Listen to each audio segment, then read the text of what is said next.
So I'm on my way to a job site this morning, and it was like a thought dawned on me. I don't know what I was thinking about, what brought me to this place, but somewhere along the lines of thinking about AI, I looked down, I looked at my mobile. I have my tablet here. My tablet's playing music. I got my mobile, and I'm sending messages like I'm speaking, doing the text from speech, right? So I'm speaking, and it's converting it to text. You know, all I do, I look down, maybe I hit the send button real quick and it gets out. And somehow the dots seem like they're connecting because everyone's trying to find out where are we at, what's going on with AI. It doesn't look like it's going to be anything. Some people think it's going to be the biggest thing ever.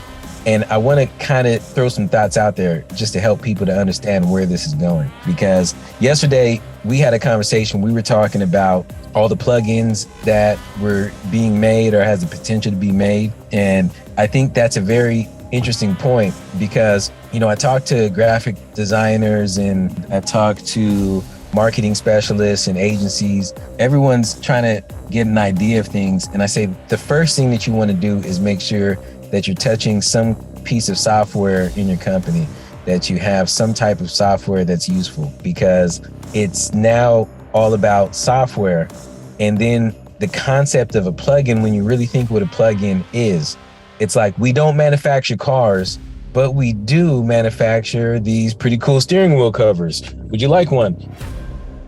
Accessories inside of a car are easy to make, but maybe the whole car is not. But then today, well, let's change it. With AI, we have the ability to make a car. So we got that ability. We can make the car now. We have AI. We can manufacture anything. But the thing is, it's harder to do. I won't say that we cannot do it. It's harder to make the machine that makes the car. If you think about how much energy, how much time it took to make OpenAI what it is today, it took a lot of resources. Think about the millions upon millions of people that opened up, started their accounts, and just started pouring all this information into OpenAI. Not just the fact that they were pouring information, but they were getting information from other sources. Just imagine, what is an API, right? The API connects all these data to a single source. We kind of get the general concept if you don't know anything about APIs, right? And now we have this data that's together. You got the plugins, you got the cars. You make the accessories for the cars, it's easy. Or you can make the cars if you want. It takes a little bit more efforts and you can make the cars. But think about the machines that make the cars. The machines that make the machines that make the car. Like it goes pretty deep from code to concept to production. But that was kind of the main thought there. When you take it from there, think about what is actually here, not what is coming. And then as you put what is already here, and then you start putting these things together, that's where we're at today. What am I talking about? I'm not even making sense. I'm driving in my car. I'm traveling down the highway, and I noticed something. I said, my smartphone, for some reason, this is what they call the smartphone, when it updates, it just goes to crap. The battery doesn't work. The hardware is being affected. I'm having all kinds of glitches on here. I have this stereo that wasn't working, and then for months it started working. It's basically like an Android, but it plays my music. It connects to Bluetooth, it streams audio, it has a tuner in there. I just started thinking about, I get it. We saw the demonstration on Bing where the guy has the PDF and he starts comparing and making notes just by talking to it. It's already here, we're on the road. You're traveling down the highway. It starts alerting you about traffic, comparing mileage, checking how much miles are in your car. It notices your eyes are not watching the road as much. Are you falling asleep? Keith, are you okay? What's going on? When you start putting all these components together like plugins, I get it now. We're here. This is it. It's kind of scary because This Is It was the last tour Michael Jackson was taking right before he passed away, died of a heart attack. That's what it looks like to me. We're here. We're at this point where in the next couple of years, it's like, open your eyes. Whatever you want as far as an assistant, as far as having some type of technology to help you along every step of the way, it's like wearing that robot suit that has hydraulic lifters all in the arms and on the legs. And now you can lift 10 times your weight. You're now an army ant. You have these super capabilities. Before, you had to type everything, you had to get the answers, you had to assess it. This thing does it for you. So we should expect to see, because all of these devices that we are using right now, the cell phone, the laptops, these things are all capable. The microprocessing power in these devices, they are now all capable to carry out these functions. So now when these open AIs, the AI engines, the analytics engines that are built into these, when they're fully being used, now what happens? We can literally accomplish so much more technologically than we could yesterday. Then I started thinking about healthcare. I got my Fitbit, I got some kind of glucose meter. I have some sort of whatever these sensors are that can sense blood pressure, pulse, anything to do with health status. Take all that analytics, compare it to my medical record as I travel, as I work, as I do all of these things. Keith, I'm not sure if you noticed, but let me show you the data here. There's a 10% chance that due to your sugar being high, that you may start getting tired. I would recommend that you stop and get a cup of coffee to provide a good stimulant so you don't fall asleep on the road. And it's like, wow, this thing health-wise, it's just saving lives. It's making recommendations. It's taking statistical information to find out the outcome that actually helped this person, this patient, in a situation like this with your blood type, body type, in the climate that you're in, during this time in the season. Predicting? I don't know. They call it forecasting. It's a very interesting place to be at right now because the possibilities are endless. Of course, there's legal and regulatory and all these type of things that are around. But once that gate is open, I can only imagine what it can look like. There's a lot of good that can be done with this technology. And I'm starting to think about how that works. Like before I started recording, I'm on my way to a client site now. I said, let me just stop and record. So I pulled my tablet open because I'm probably going to use it as a hotspot. So I said, let me check the speed. So I'm going to do a speed test. I said, we'll see. Some of these areas they get pretty crowded, but I'm in the Silicon Valley. I'll probably have some good service here. So it's just a hotspot here. Download speeds 150, upload speeds 30. I said, wow, like that is pretty fast. I'm just recording. It's not like, high density, recording going up to the internet. It's not a WAV file. It's some proprietary kind of MP3 file. So it's low resolution. We're not doing video. What happens when 5G saturates?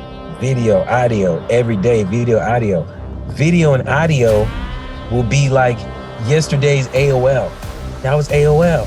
It's dial-up. What are you doing? Video, audio, recording? You guys are doing virtual conference? Watch this. What are we watching? Well, everything everywhere is recording, and I have access to these recordings. Let's call it the metaverse. Hey, you guys want to go to Hawaii? Yeah, let's go. All right, put your goggles on. We can talk to each other. We can see each other. We see an environment. We can fly around in this jet, in this plane, like a drone. I'm just imagining that, wow, things are getting real tech right now, because where internet is, the sensors are visual, audio, and now it's all about sharing. This is why I think at N-MEDTECH, we're really focused on data, because if we keep our eyes and our sights off of data, you might end up anywhere. A picture of you, a video of you, the data from your company, and all of your interactions, etc., those kind of things, can end up anywhere. Hey, let's go check out the Twitter files. Hey, let's go check out this company file. It's like, wow, what an imprint, what an impact. I understand the struggle. I want to say more like the implications of a hospital carrying patient data, and you as a patient trusting the hospital that you go to, the data is being held responsibly. Here's the thing, data leaks happen because nothing's perfect. I mean, I think Fort Knox is probably the only place that we haven't heard about that had a breach, right? But even then, we have to consider the circumstances and then all the devices. So what do you do? Hey, if you're a patient at my hospital, maybe I think what we're gonna do is we have a device for you. Yeah, it's right here. This is the device that you use to access your medical record. And maybe other companies want to adopt that. And before you know it, you want to talk about data privacy. Wow, beyond. Anyway, I thought I would share a couple of points. I don't know, what do you guys think? Yeah, I think I totally agree with that. Data is the new money today. To keep the data private, that's going to be a dedicated effort from everyone, because like you said, there's so many gadgets, so many technologies, all ingesting data, and we got to take a pause. We got to take and think about, where is that data going? Where is their data getting stored? Who's using that data? Is someone using my data to show ads to me? We got to take a pause, take a holistic view of, where is my data getting stored, and how do I protect it from getting misutilized somewhere else. I totally agree that while we are going ahead with the new technologies, adapting new technologies every day, we also need to look at how do we manage our data? How do we keep our data private? And what steps are we taking, or what can we do to protect our data?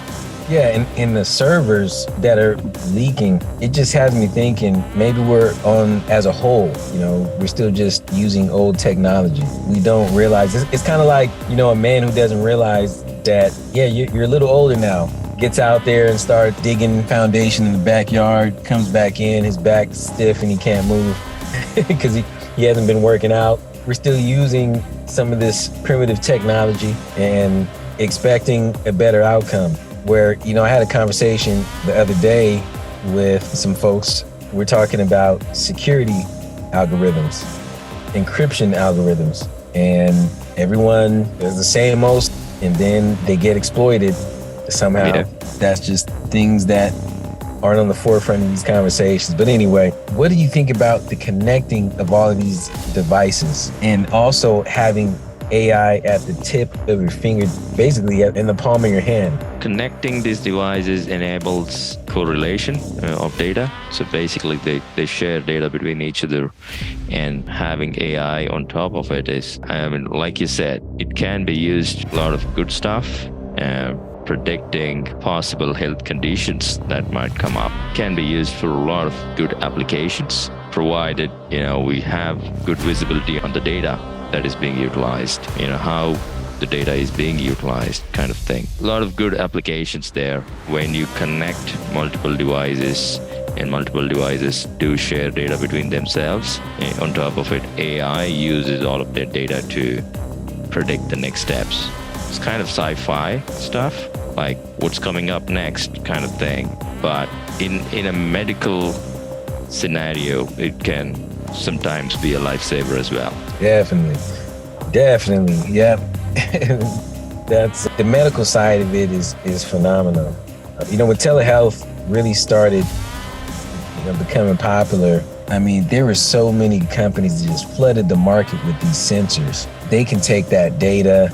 I just imagine what it will be like when the big collaboration really becomes popular. There's a kind of like a body sensor. It reminds me of some of those Star Trek episodes where that little handheld device that he had, it scanned your forehead, and it pretty much knew everything that was going on in your whole body. What year was that? Late 80s or something like that? I really don't know. I'd like to see it in action. I think we're really starting to see a lot of these things hit the market, and it's going to be out there widely available. So something to think about, because everyone kind of plays a role, and the talk that I have with an attorney would be different than the talk that I have with a technologist or like a physician. The attorney is thinking, hey, there's a whole lot of data issues here.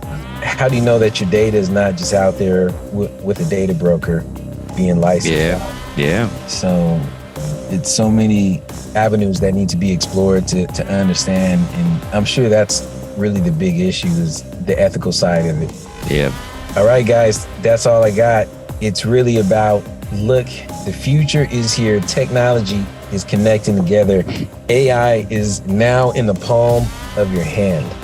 Be ready. It's quick. It's coming quick. All right, guys.